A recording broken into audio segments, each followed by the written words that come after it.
जिस दिन पेशा कानून लागू होगी, मुझे उम्मीद है कि आदिवासी को जैसे जिस तरह से बात कर रहे थे कि बालू घाट की बात है, तो निसंभव 100% संभव है कि उसके तहत आदिवासी रोजगार से भी जुड़ेंगे और आदिवासी का भी फंड होगा, जैसा कि माननीय उच्चतम न्यायालय समता जजमेंट ने भी स्पष्ट किया है। तो मैं कहूँगा राज्य सरकार को कि समता जजमेंट के रेफरेंस में रेफरेंस देते हुए आपको नियमावली बनाया जाए, जिससे ग्राम सभा को उनका लाभ मिले। पहाड़िया जनजाति से है ना, मैं पहाड़िया जनजाति से हूँ। सरकार का नज़र में देखिए, एक तो विलुप्त की कगार पर है हमारा जनजाति। और जब यहाँ पेशा का आज बात हो रही है कि रांची, करमटोली, धुमगुड़िया भवन में, तो हमने यहाँ उपस्थित हुए, तो हम सरकार को यही सलाह देंगे कि जितने भी कम्युनिटी है, जितने भी समुदाय है और जितना भी हमारा ग्राम सभा का जो संसाधन है, वो सारी बचे कुचे जो है, अगर ये सरकार अभी तत्काल जो नियमावली बना रही है उसको तुरंत लागू होना चाहिए, ताकि हमारा जो भी परंपरा रूढ़ी प्रथा जो है वो बचे रहे। बाहरी लोग जो आके हमारे इस एरिया में 5वीं अनुसूचित क्षेत्र में आके वो लोग बैठ रहे हैं और हम दिनों दिन कम होते जा रहे हैं। जैसे कि रांची क्षेत्र कह दीजिए, ये पूरा एसटी एरिया है, आदिवासी एरिया है, शेड्यूल है, फिर भी ये ज़मीन दूसरा कैसे ले रहा है और वहाँ आके बहुत बड़े बड़े बिल्डिंग बना रहे हैं, ये सब हो रहा है। तो ये हमारा पूरा संविधान में अधिकार होते हुए भी हम आज बेदखल होते जा रहे हैं। हमारे मुखिया जो हेमंत सोरेन जी है, उनसे भी मेरा निवेदन है कि यथावत इसको जो है कि ससमय उसमें अगर कोई त्रुटियां हैं उसको सुधार किया जाए और यथावत लागू किया जाए, और आदिवासियों को ये बचाने के लिए जो नियम है ये हमारे लिए ये बनाया गया है, इसको लागू करें। नहीं तो फिर ऐसा ना हो कि आदिवासी समुदाय उग्र हो जाए, आंदोलन को बाध्य ना हो जाए, फिर आनन फानन में चीज़ें फिर लागू किया जाएगा। जोहार, आप देख रहे हैं ट्राइबल न्यूज़ भारत। इस वक्त मैं मौजूद हूँ धुमगुड़िया भवन में, और आज 5वीं अनुसूची क्षेत्र को लेकर एक विशेष चर्चा रखा गया था। एक सुप्रीम कोर्ट में एक याचिका भी दायर किया गया है, क्योंकि लगातार 5वीं अनुसूचित क्षेत्र में आदिवासियों की संख्या घटते हुए दिखाई दे रही है, जबकि 5वीं अनुसूचित क्षेत्र के कस्टोडियन गवर्नर होते हैं, लेकिन गवर्नर लगातार कहीं ना कहीं चुप्पी साधे रहते हैं। इन्हीं कुछ शिकायतों को लेकर एक याचिका दायर की गई है सुप्रीम कोर्ट में। फिलहाल इस वक्त हमारे साथ खास बातचीत करने के लिए हैं, इधर पहाड़िया जनजाति से हैं, इधर संथाल जनजाति से हैं, और इधर उरांव और इधर भूमिज मुंडा, सभी आदिवासी समुदाय से हैं और अलग अलग कम्युनिटी के हैं। तो हम लोग पूरा जानेंगे, क्योंकि पूरा झारखंड में 32 ट्राइब्स और भी कई ट्राइब्स हैं लगातार, लेकिन उनके अधिकारों पर कहीं ना कहीं जिस तरीके से चुनौतियां अभी देखने को मिल रही है, हम लोग जानेंगे कि क्या कुछ कैसी स्थिति है, परिस्थिति है। पहले इधर से शुरुआत करेंगे। पहले जोहार आपके चैनल के जितने तमाम जो हमें देख रहे हैं उन सभी को जोहार, आपको भी जोहार।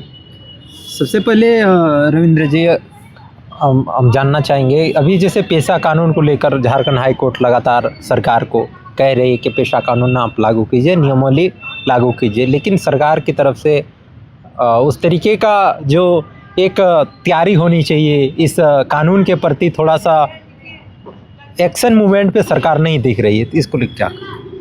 ये वाकई में हमको लगता है ये झारखंड में जो पैसा नियमावली को लेकर के जितनी देरी होगी या जितना लेट होगा, उतना ही आदिवासियों को नुकसान है। आज जैसे हम लोग बैठक कर रहे थे 5वीं अनुसूची को लेकर के बात कर रहे थे, उसको किस तरह से हम लोग आगे सख्ती के साथ रखेंगे, ताकि सरकार उस जो पावर दे के रखी है उस पावर का इस्तेमाल क्यों नहीं हो पा रहा है। कई सारे चीज़ों पर हम लोग बात किए, तो सेम पैसा एक्ट भी वही है कि जब एक हमारे लिए एक नियमावली बनाई गई है आदिवासियों को संरक्षण करने के लिए, अगर ये लागू समय पर नहीं होती है तो ये जो बची कुची ज़मीनें हैं या बचे कुछ संसाधन हैं, ये धीरे धीरे लुप्त होते जाएगा। और आज जिस स्थिति में हमारे यहाँ हम लोग देख रहे हैं, आज कई सारी चीज़ों पर हम लोग से बात की कि हमारी आबादी भी घटती जा रही है। आज यहाँ पे आप देखिएगा शहर के भीतर में नगर पालिका बना दिया जा रहा है, और जैसे नगर पालिका बनता है वहाँ पर आदिवासियों की ज़मीन भी कौड़ी के भाव जा रही है। कई सारे ऐसे मुद्दे हैं जो हमको लगता है अगर पैसा नियमावली अगर समय में अगर लागू किया जाता है तो ये आदिवासियों को संरक्षण किया जा सकता है। और सरकार को चिंता करने की ज़रूरत है। ये अगुआ सरकार को हमने अपने विश्वासों को लेकर के, आदिवासियों के संरक्षण को लेकर के, संवर्धन को लेकर के हमने इसे आज राज्य में बैठाया है। हमारे मुखिया जो हेमंत सोरेन जी है, उनसे भी मेरा निवेदन है कि यथावत इसको जो है कि ससमय उसमें अगर कोई त्रुटियां हैं उसको सुधार किया जाए और यथावत लागू किया जाए। और आदिवासियों को ये बचाने के लिए जो नियम है ये हमारे लिए ये बनाया गया है, इसको लागू करें। नहीं तो फिर ऐसा ना हो कि आदिवासी समुदाय उग्र हो जाए, आंदोलन को बाध्य ना हो जाए, फिर आनन फानन में चीज़ें फिर लागू किया जाएगा। जैसे बालू आप लोगों का लघु खनिज में आता है, गांव की प्रॉपर्टी कही जाती है, लेकिन जैसे बालू घाटी का भी सरकार ने नीलामी कर दिया, तो आप लोग क्या लगता है कि गांव की प्रॉपर्टी सरकार नीलाम कर रही है जबकि ग्राम सभा को नीलाम करना चाहिए, इस पर आप लोगों का क्या राय है? अभी कुछ समय से देख रहे हैं कि जो ग्राम सभा हम लोग कह रहे हैं, हाँ। ये ग्राम सभा को भी जगह के हिसाब से मॉडिफाई किया गया। कहीं पे एक्सेप्ट किया जाता है और कहीं पर नाम मात्र किया जा रहा है। हमको लगता है ग्राम सभा का जो पावर है उसको लेकर के हमारे लोगों को काउंसलिंग करना चाहिए, बैठना चाहिए। कई सारे चीज़ों पर आज जैसे बैठक में मुझे खुद बहुत सारी चीज़ें जानकारी नहीं थी, पता चला। तो जब तक नियम संगत चीज़ें नहीं होगी इसी तरह लूटे जाएंगे। और जो पूंजीपति वर्ग है, सरकार किसी का भी रहे, हमारी सरकार भी रही या फिर कहीं किसी की भी सरकार रहे, पूंजीपति वर्ग इसी तरह हावी रहेगा और ये सब चीज़ें लूटती जाएगी। इसीलिए ग्राम सभा को मजबूत करने का जिम्मेवारी भी हम सबका है और उसके अकॉर्डिंग जो चीज़ें हैं वो होनी चाहिए। यहाँ पर आप देखिएगा, खाली जब मजबूरी होता है तब ग्राम सभा किया जाता है, नहीं तो कहीं पर भी ग्राम सभा नहीं किया जाता किसी संसाधन को बचाने के लिए। और ये सब हमारी गलती है और इस गलती को सुधारने की ज़रूरत है। और सरकार को भी इस मुद्दे को लेकर के गंभीर होना चाहिए कि ये गांव की खाली बालू ही नहीं, गांव में बहुत सारे संसाधन हैं छिपे हुए हैं जो हमारी अस्मिता को जुड़ा हुआ। आज जंगल कट जा रहा है, बालू ये हो जा रहा है, ये सारी चीज़ें उस बचाने के लिए भी सरकार को एक हमको लगता है मुहिम करना चाहिए और सबका राय लेना चाहिए मेरे ख्याल से।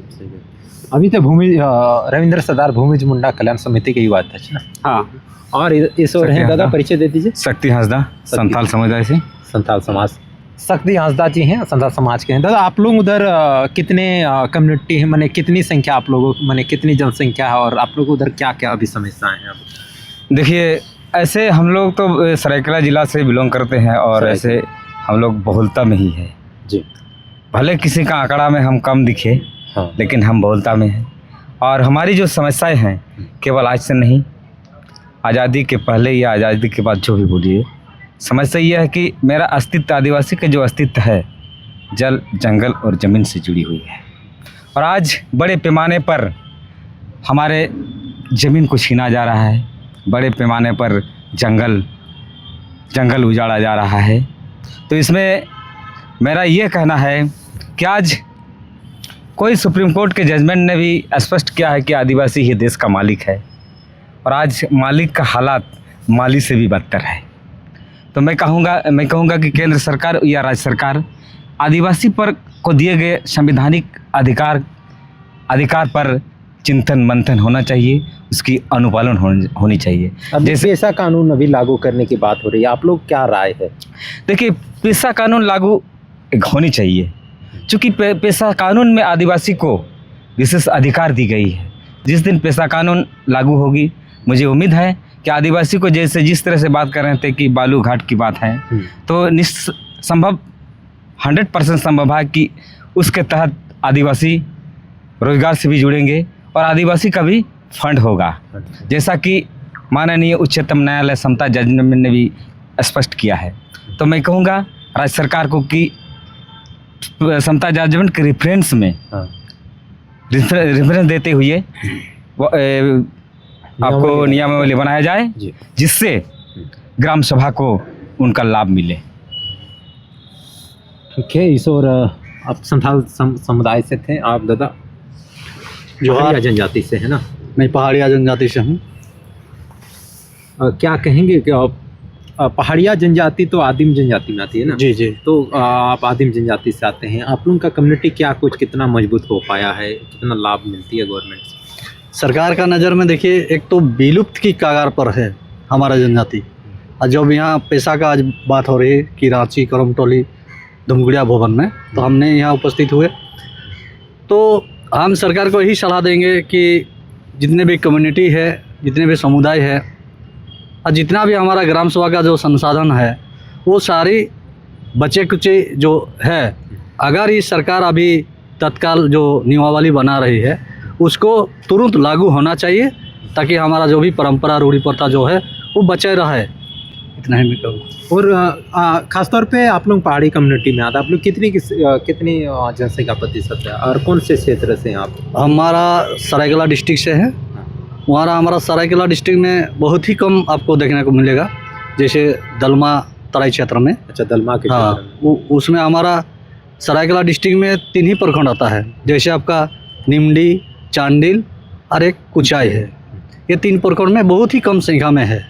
इससे ज़्यादा आगे जाइएगा पूर्वी सिंहभूम में, 10,000 से कम या फिर कैसा?